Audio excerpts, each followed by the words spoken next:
sekarang penceramah itu sedang dalam pengawasan super ketat dari netizen-netizen yang maha benar dengan segala firman-Nya.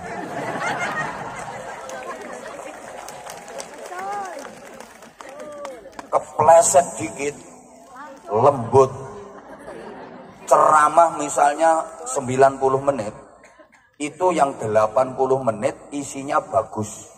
Yang 10 menit jelek. Ini yang digoreng, ini yang 10 menit. Bukan cuma digoreng, diliwet sampai lembut. Yang 80 menit hilang. Gitu loh.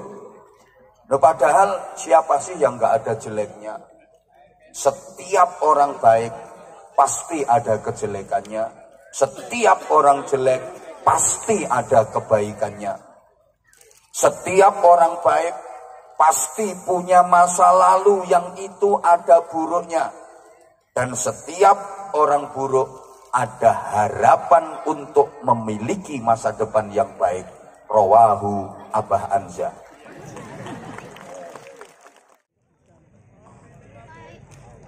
Makanya jangan heran di pengajian aja makanan seliweran. Dulu kalau ada orang sakit itu rata-rata penyakitnya karena kurang makan. Makanya kalau ke dokter habis didiagnosa, diperiksa, diobati sama dokter dinasihati makan yang banyak, mangano sing akeh. Panganan kuwi obat, panganan kuwi tombo, dipangani akeh, waras. Penyakitnya pancen mergo kaliren. Sekarang kalau ada orang sakit itu rata-rata penyakitnya karena kebanyakan Makanya kalau ke dokter periksa sama dokter mesti diomongi sembarang-barang mbok empoki kabeh. Jangan makan ini, jangan makan ini. Kamu nggak boleh makan kacang, kangkung karena kamu ini kolesterol. Nggak boleh makan udang karena asam urat, misalnya kayak gitu. Jadi penyakitnya orang sekarang itu penyakit kebanyakan makan enak gitu. Terus pakaian, orang dulu pakaiannya jelek-jelek, tambalan, bisa beli baju baru itu setahun sekali, nunggu lebaran. Itu pun anaknya orang kaya. Kalau anaknya orang miskin walaupun lebaran ya nggak bisa beli baju baru, baju lama itu di winter. Masih ingat enggak, Bapak Ibu dulu sekolah di SD itu dibelikan sepatu sama orang tua ya cuma sekali. Iki diwet-wet, nanti tekan kelas 6. Jadi kakinya pendek, nang sepatunya panjang, wapi kaya Donald bebek. Kegeden terus diganjeli gombal ngono kae. Terus sekarang Masya Allah namanya pakaian itu berbagai mode. Tiap minggu ada keluaran terbaru, modis, funky, trendy. Saniki golek uang sing klambine elek kangelan. Rumah, wah orang dulu rumahnya jelek-jelek. Sekarang coba nyari rumah jelek di Purbalingga udah hampir nggak ada. Kalaupun ada rumah yang dianggap jelek, dapat program bedah rumah. Gini apa nggih? Dah kalau orang dulu Masya Allah rumahnya bolong-bolong. Kalau malam itu angin masuk huwuk. Nggak ada kipas angin apalagi AC. Dulu adanya cuma AB, angin berobos itu. Kalau musim penghujan becek semua. Kalau musim kemarau berdebu sampai tinggal omah undur-undur. Nah, sekarang nyari undur-undur udah susah. Orang sekarang itu rumahnya wes bagus-bagus semua. Saya yakin kok yang hadir di sini ini rumahnya bagus-bagus semua. Kadang-kadang Bapak Ibu merasa rumahnya jelek. Sesungguhnya rumah Bapak Ibu nggak jelek kok, enggak. Hanya saja ada tetangga bangun rumah lebih bagus daripada rumahnya Bapak Ibu. Jadi rumahmu itu cuma salah posisi aja. Kalau pengen kelihatan bagus ya geser. Jejer ke omah sing elek engko lak omahmu ketok apik. Apik eleke omahe padha karo wajah manusia. Ono ibu-ibu bisa kelihatan cantik, bisa kelihatan jelek, tergantung jejerane sapa. Nah kalau jejerane perempuan cantik ya ketok elek ya Mbak. Lah nek jejere wong wadon sing elek-elek ya ketok ayu. Mulane ibu-ibu kalau pengen kelihatan cantik, aku pesen lungguh sak lungguh sing hati-hati. Nyari rombongan jelek. Jadi maaf ya, kalau dari segi penghidupan, orang sekarang udah baik. Tapi kehidupan, kita kalah sama orang-orang dulu. Makanya ngapunten-ngapunten di sini pentingnya proses regenerasi, bukan hanya reproduksi. Kalau regenerasi itu melahirkan anak historis, sedangkan reproduksi hanya melahirkan anak biologis. Kok koyo gak paham ngono ya? Sorry, saya pakai bahasa kayak gini. Pertama pertimbangannya, Purbalingga ini kan bahasanya ngapak. Kalau saya nanti pakai bahasa Jawa, takutnya Jawa Timur sama Purbalingga beda bahasanya, maka saya pakai bahasa Indonesia. Yang kedua, belakangan ini saya itu sering ngaji di kalangan akademis. Lah malam ini kan kalangan jemburis. Ya iya, harus menyesuaikan. Regenerasi itu melahirkan anak historis, anak sejarah, anak zaman yang mampu mengukir prestasi emas dalam kehidupannya. Itu regenerasi. Lah kalau reproduksi itu hanya melahirkan anak biologis, anak hasil dari Departemen Perpetinggeringan. Udah, kita nggak bicara tentang reproduksi, nggak usah dibicarakan, sudah ahli-ahli semua. Ini kita bicara regenerasi. Regenerasi akhir-akhir ini Bapak Ibu terhambat karena kemajuan zaman, karena kecanggihan teknologi. Kita hidup di zaman milenial. Kata anak muda itu, kita hidup di zaman digital. Maka manusia sekarang mau nggak mau dituntut harus siap menjadi manusia-manusia siluman. Artinya manusia yang harus hidup di dua dunia. Kalau orang dulu hidupnya hanya di dunia nyata saja. Orang sekarang di samping hidup di dunia nyata, justru malah lebih banyak hidup di dunia maya. Betul? Berarti kita ini sekarang hidupnya di dua dunia. Dunia nyata dan dunia maya. Kira-kira orang sekarang lebih banyak hidup di dunia nyata apa di dunia maya? Lebih banyak hidup di dunia maya. Lewat alat yang setiap tangan sudah pegang. Bahkan kadang satu orang punya 3. Saya sering istilahkan sebagai setan gepeng itu. HP. Halo. Indonesia ini peringkat 1 di seluruh dunia. Penduduknya paling gila dengan HP. Sak donya peringkat 1 Indonesia. Jadi peredaran HP terbesar di seluruh dunia, ranking 1 Indonesia. Tepuk tangan untuk Indonesia. Lungke. Makanya maaf banget.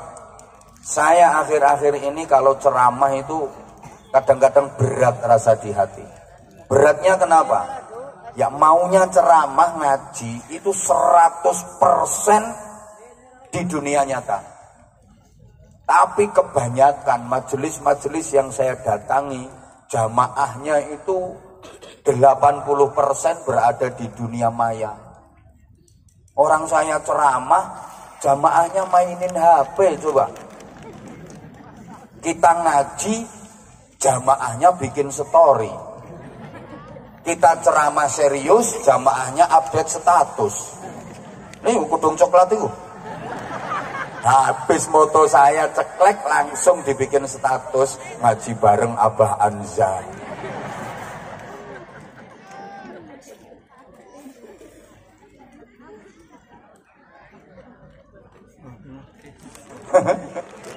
Loh sekarang emang gitu kok. Boh. Jujur ya, jujur. Saya itu sekarang kalau ada yang ngundang ceramah dari manapun, si malakama antara ya dilema kalau nggak ngerti antara diterima apa ditolak. Mau saya terima kok nggak sesuai dengan keinginan hati, mau saya tolak kok yo sopo ngomong eman-eman. Sing ngomong eman-eman ini mesti pikirannya duit ngono. Wes terus terang aja. Suudzon itu namanya.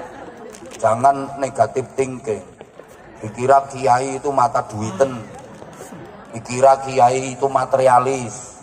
Apa dipikir kiai-kiai ku nek karo duit terus moh ngono apa piye kok ya. Gini loh. Bener saya dilema antara saya terima apa saya tolak kalau diundang ceramah akhir-akhir ini. Mau saya terima kok enggak cocok sama keinginan hati. Lah keinginannya ya tadi ngaji itu yang serius, yang ngaji beneran. Tapi mau ditolak kok ya wis sak mletate lambemu wis. Kok ya kasihan gitu loh. Maksudnya kasihan orang ngundang ngajak ngaji, saya waktunya ada, masa kita nggak mau? Itu loh. Kok duit itu ya penting. Cuman kan yang jauh lebih penting daripada duit itu dulur gitu loh. Loh iya, mau saya terima itu kadang-kadang berat. Beratnya satu, pertimbangannya tadi. Maaf. Lah kita maunya ngaji itu ya ngaji. Itu di dunia nyata lah. Itu kedua, sekarang penceramah itu sedang dalam pengawasan super ketat dari netizen yang maha benar dengan segala firman-Nya.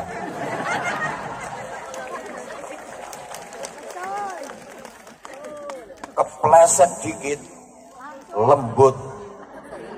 Ceramah misalnya 90 menit, itu yang 80 menit isinya bagus. Yang 10 menit jelek. Ini yang digoreng ini yang 10 menit. Bukan cuma digoreng, diliwet sampai lembut. Yang 80 menit hilang. Gitu loh. Nah, padahal siapa sih yang nggak ada jeleknya? Setiap orang baik pasti ada kejelekannya. Setiap orang jelek pasti ada kebaikannya.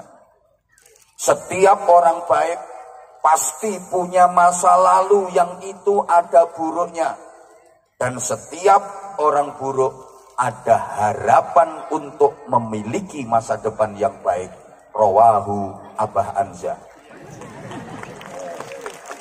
Ngonoku gawean status kok galau tingkat dewa. Opo ngono. Setiap orang baik pasti punya masa lalu yang ada buruknya. Ketua PCNU yang sekarang baik, kalau nggak baik nggak mungkin jadi ketua PCNU. Tapi beliau pasti punya masa lalu yang ada buruknya. Dulu waktu di pondok ke warung itu ambil pisang goreng 5 bayar 2. Malah urung lunas tekan saiki. Dulu yang suka nyuri mangga itu orang. Persis sebagaimana setiap orang buruk pasti ada harapan untuk memiliki masa depan yang baik. Padha karo saya sering sampaikan, setiap kebaikan itu pasti ada sisi buruknya. Dan setiap keburukan pasti ada sisi baiknya. Ini kalau nggak dikasih contoh, mesti orang paham. Soalnya yang saya hadapi ganteng-ganteng, cantik-cantik, cuma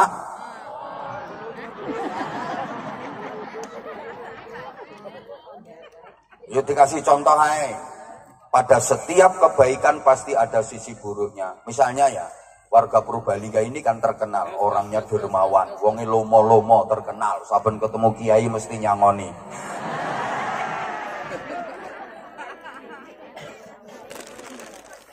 Misalnya ibu ada pengemis ke rumah ibu kasih uang 100.000, pancen ibu terkenal lomo, Minggu depan datang lagi pengemisnya. Ibu kasih lagi 100.000. Terkenal lomo kan uang Purbalingga. Minggu berikutnya datang lagi itu pengemis kasih lagi 100.000. Lah ibu kan lomo, pikirannya malah gini, ini pengemis kesini bukan maunya sendiri, ada yang menggerakkan. Siapa? Allah yang menggerakkan.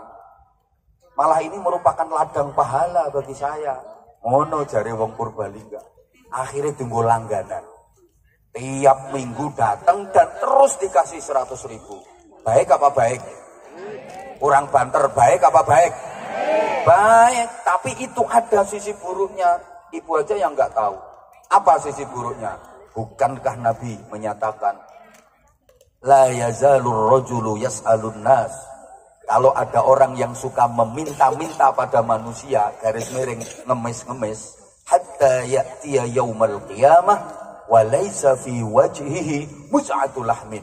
Orang itu besok pada hari kiamat akan datang dengan keadaan di wajahnya sama sekali nggak ada dagingnya, alias jadi tengkorak, yang itu sebagai simbol bahwa dia penduduk neraka, dia ahli neraka.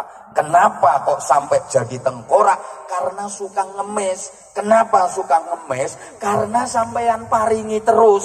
Berarti ibu punya jasa, ibu ikut berkontribusi membantu orang itu jadi tengkorak. Ayo api apa elek? Elek, mulane lek ana pengemis aja keki. Lho, seneng iki sing pelit-pelit iki, seneng iki sing cetil-cetil. Mah aku mau bantu dirimu dadi tengkorak. Ngono lho, Bu. Contoh lagi. Habis pengajian ini kan tadi hujan. Terus ada jamaah yang demam, panas menggigil. Ketemu sama ketua PCNO, Gus Ulil. Gus Ulil kan, kenapa? Kenapa Bu? Kenapa Bu? Panas Gus, panas Gus. Habis pengajian semalam lo panas, soalnya penceramai ngoceh wae ora rampung-rampung. Panas. Dibelikan paracetamol sama Gus Ulil. Ini Bu diminum.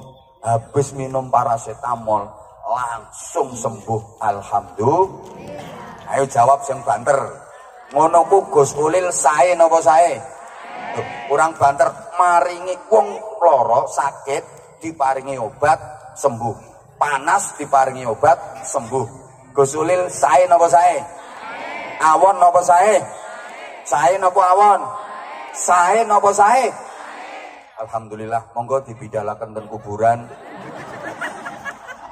Loh, kan mantun disaksekne. Monggo dibidalaken ten makbarah sareng-sareng la ilaha illallah.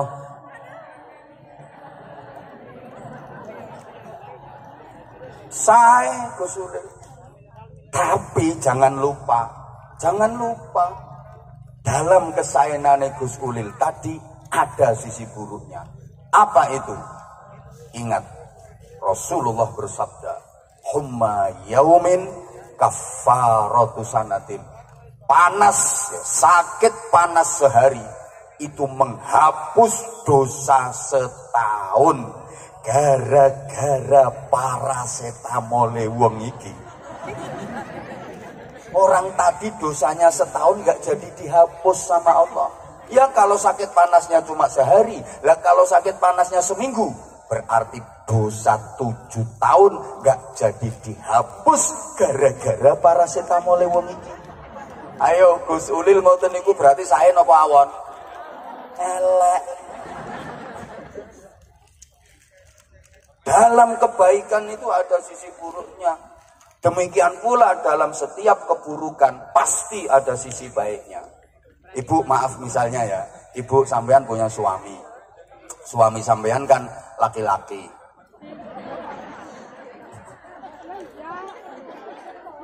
Orangnya itu kejem, kasar, pelit pula. Terus mulutnya itu suka ngata-ngatain ibu, cangkeme elek. Nah punten nggih, Jawa Timur ngomong cangkem ngene iki biasa. Maaf, biasa. Lek kene kan tabu.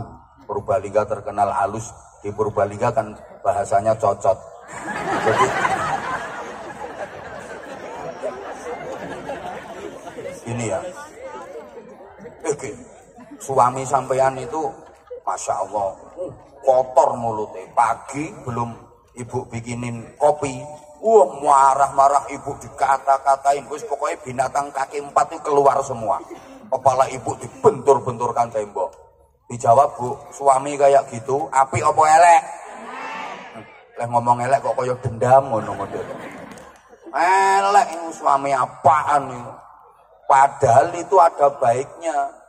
Ayyuma mra'atin sabarat ala su'i khuluqi zawjiha a'taha Allahu ta'ala minal ajri misla sawabi Asiyah. Istri yang sabar menghadapi buruknya akhlak suami, punya suami akhlaknya buruk banget, istrinya bisa bersabar melayani dengan baik, maka itu istri mendapatkan pahala seperti pahala yang didapat Asiyah binti Muzahim. Apa itu? Belum mati sudah diperlihatkan surganya. Ono wong lanang bantu ngetoke swargamu, Bu. Kuwi wong lanang elek apa apik? Apik. Makanya suami jelek itu, Bu, mempercepat istri masuk surga. Berbahagialah ibu-ibu sing duwe bojo elek, gampang mlebu swarga. Makanya tolong kalau suaminya udah jelek, akhlaknya jelek pula, tolong dirawat yang baik. Yo dibalsem, yo diblonyoi minyak kayu putih, tetap disayang. Kalau tidur perhatikan dengan seksama. Nek perlu disenter nganggo HP. Alhamdulillah ya Allah, nyonge kok duwe ingon-ingon kaya ngene.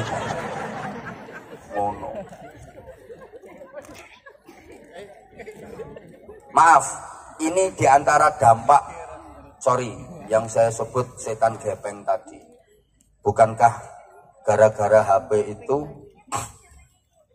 orang sekarang jam tidurnya jadi pada mundur, betul? Sehingga banyak yang sholat subuhnya kesiangan, betul? Nah kalau orang dulu belum ada HP, bahkan TV listrik belum ada, sore udah pada tidur, jadi subuhnya tepat waktu. Sebelum subuh masih bisa sholat-sholat sunnah, subuh nggak kesiangan. Kan orang dulu tidurnya sore, jam 9, 10 maksimal udah pada tidur. Makanya wong biyen ku anake okeh-okeh. Akeh. Lah kan turune sore, dadi suwengi iki sik iso ping pira ngono.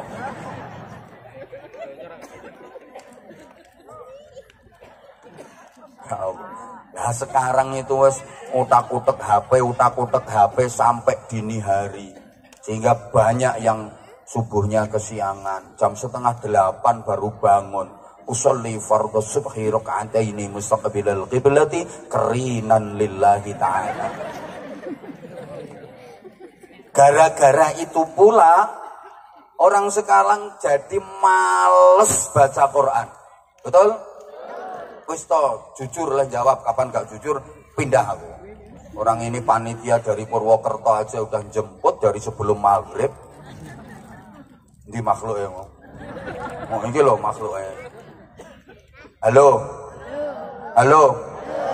Coba ibu maaf. Lebih banyak mana pegang Quran sama pegang HP? Lebih banyak mana ngelihat tulisan Quran sama ngelihat HP? Lebih banyak mana baca Al-Quran sama mentelengi HP?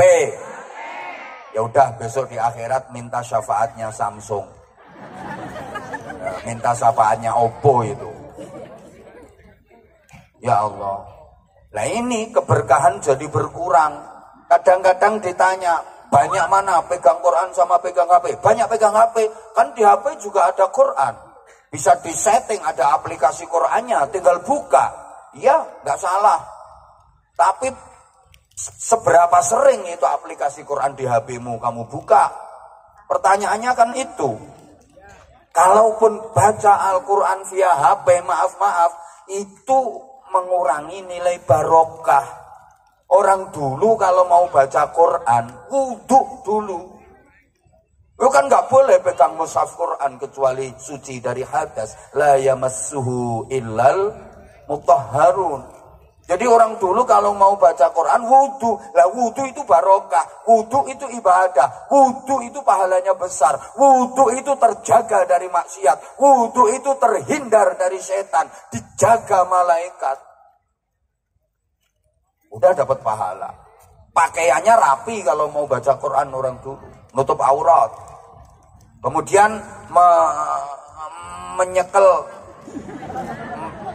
mendemek mushaf Quran itu udah dapat pahala. Dibuka, mendelok, menjenggilengin dan mementelengi tulisannya Quran itu dapat pahala. Membacanya dapat pahala.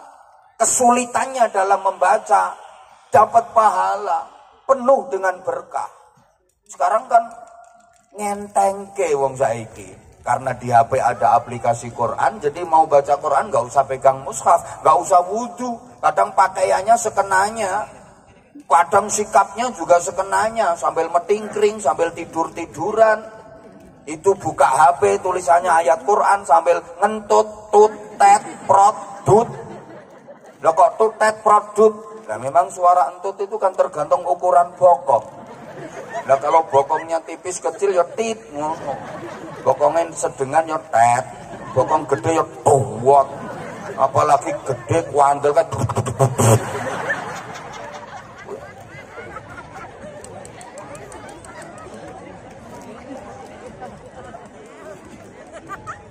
Yo aku ki apa-apa tak teliti yo Bu.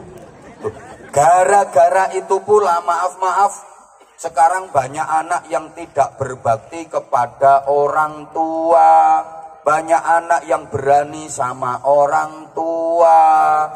Maaf, anak-anak panjenengan rata-rata semuanya walaupun masih kecil-kecil sudah pegang HP, betul? Banyak sekarang anak-anaknya itu maaf lebih memperhatikan ibunya apa HP-nya?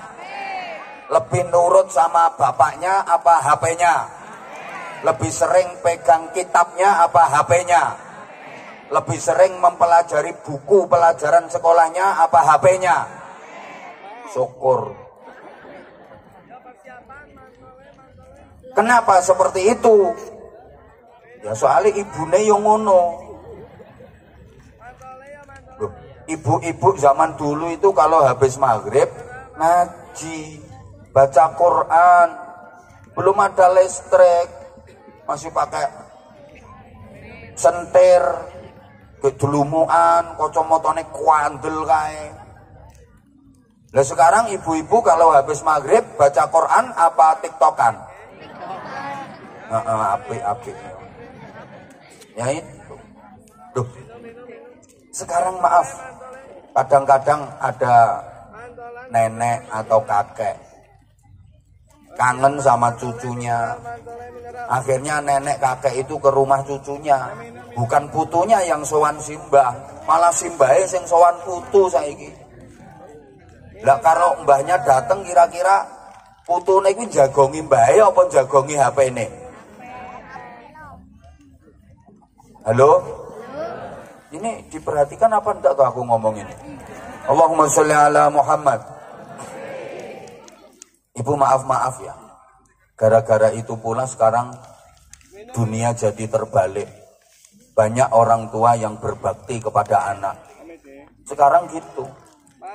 Harusnya kan anak yang berbakti kepada orang tua.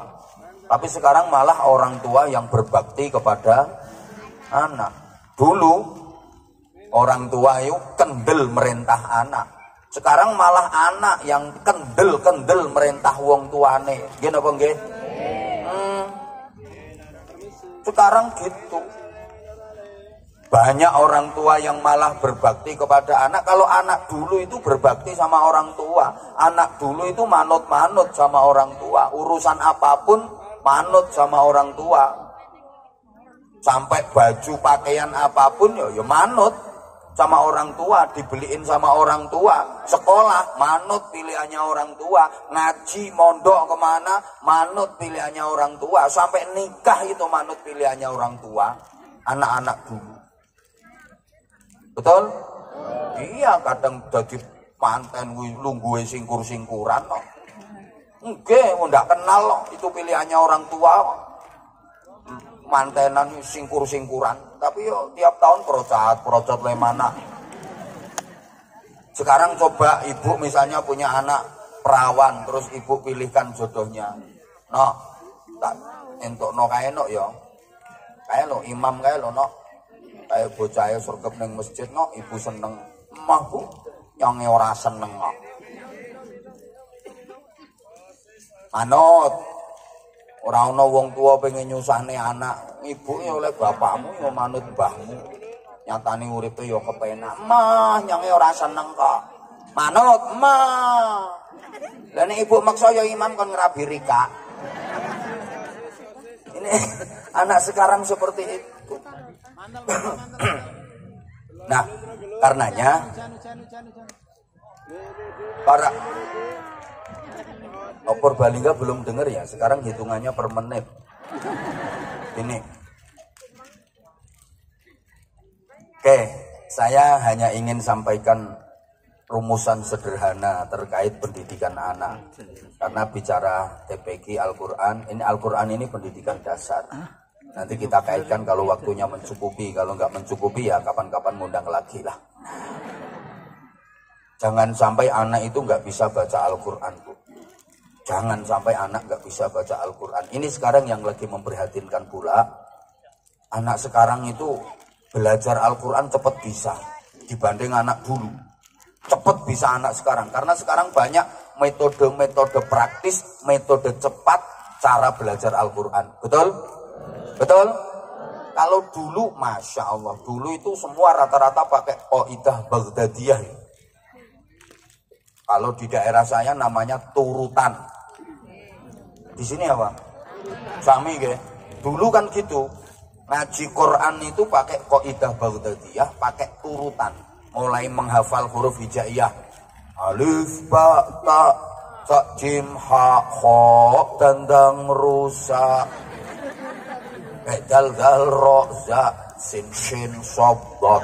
Qadha, ain, ghain, fa, qaf, kaf, lam, mim, nun, wawu, ha, lam, alif, hamzah, ya.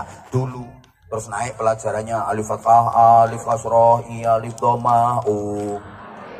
Ba fathah, ba kasroh, bi, ba domah, bu. Kaf fathah, ka, kaf kasroh, ki, kaf domah, ku. Mim fathah, ma, ta fathah, ta, mim domah, mu. Nembe iki nyonge di mata-matake jamaah.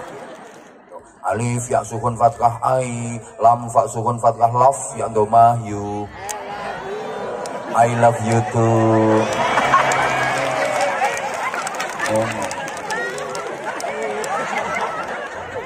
Dulu begitu kok ngajinya. Alif ya sukun fathah ai, mem sin sukun kasroh mis ya domah you.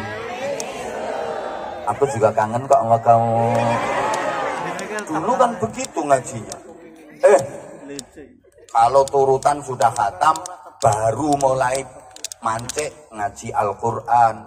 Itu ngaji Qurannya ngedep kiai, ngedep bunyai, musyafahah, per huruf disetorkan.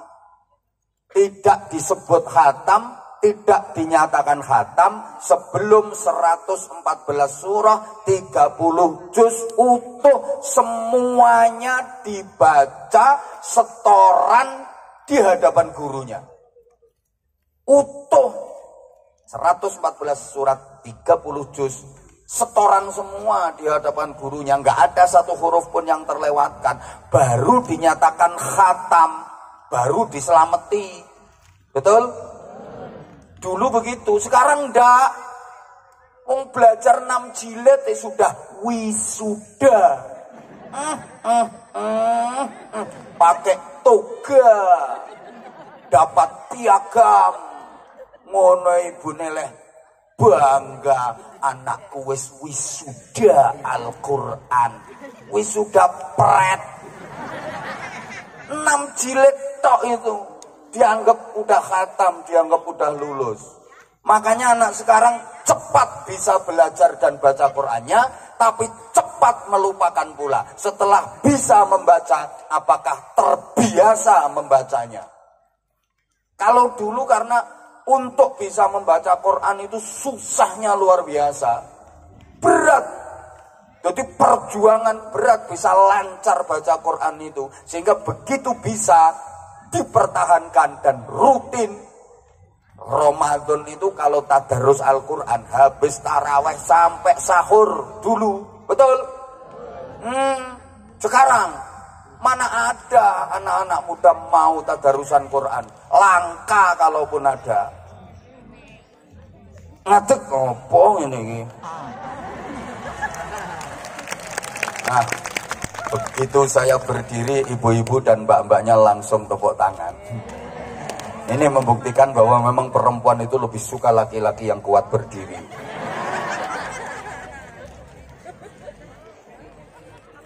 Sembuh. Nah ini maaf. Terus anak dulu setelah khatam ngaji Al-Quran 30 juz, lanjut.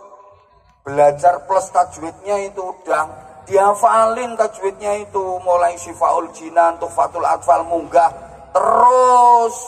Habis itu ngaji kitab lanjut sampai rabi masih ngaji kalau anak dulu. Betul? Sekarang habis wisuda TPQ Arina Manasikana 6 jilid tok. Udah nggak mau ngaji sekarang, usia SMP, usia MTS. Anak-anak sekarang udah banyak yang nggak mau ngaji. Pokoknya SD, MI masih mau ngaji. Tapi kalau udah SMP, MTS mulai udah nggak mau ngaji. Betul? Makanya saran saya, solusi terbaik pendidikan anak akhir-akhir ini adalah pondok pesantren. Sekolah ya, sekolah di pondok pesantren.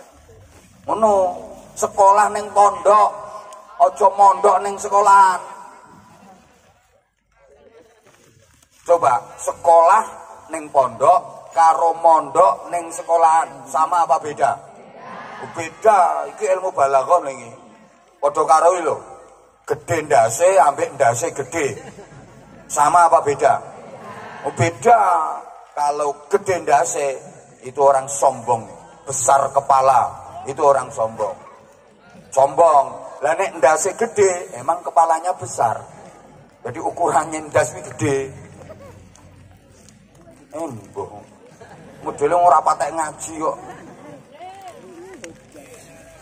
Sekolah ning pondok sama mondok ning sekolahan itu beda. Kalau sekolah ning pondok, ya sekolah. Tapi sekolahnya di lingkup pondok pesantren. Sehingga anak-anak bukan hanya sekolah formal saja, lanjut ngaji diniyahnya. Bukan hanya dididik ngaji diniyah, langsung praktek akhlakul karimah. Dibimbing sama ustadz-ustadzahnya, diawasi sama pengurus-pengurusnya, didoakan bunyainya, diriyadhoi sama kiainya. Alhamdulillah. Wong kene modele kaya ora tau diudani kok. Salahe panitia nggak mau bondo. Coba dikasih tenda kan tenang. Ini panitia ngirit ini. Nggak usah keplok wong dirimu yo gak nyumbang. Tenda itu yo nyewa. Ya enggak jadi hujan. Kalau belum selesai ngajinya enggak jadi hujan. Ya Allah, jangan hujan dulu ya Allah. Kasihan nanti kalau basah sampai BH-nya.